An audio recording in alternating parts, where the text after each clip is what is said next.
10 araw bago ang undisputed bout ay formal nang kinansela ang laban sa pagitan ng 2-division undisputed champion na Oya Inoue kontra sa pambato ng Australia at WBO number 1 contender Sam Goodman.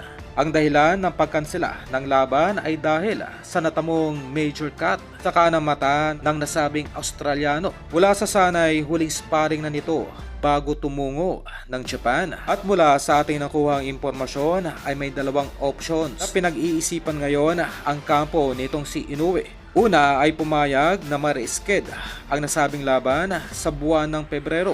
Di naman kaya ay humanap ng replacement o pamalit na makakalaban na magsisilbing activity fight muna ng kanilang alagang si Inoue. At dito ay nakahanay ang 3 fighters bilang replacement dito kay Sam Goodman sa katauhan ni Marlon Tapales, Alan Picasso at Murodjun Akhmadaliev.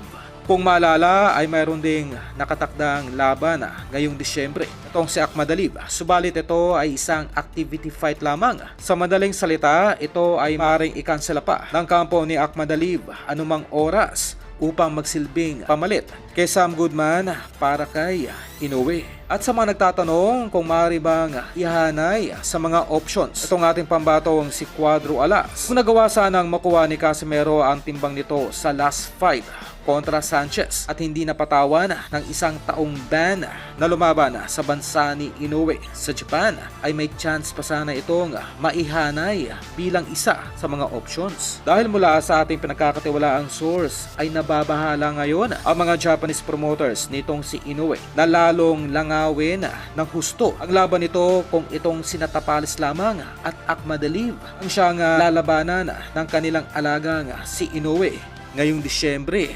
24.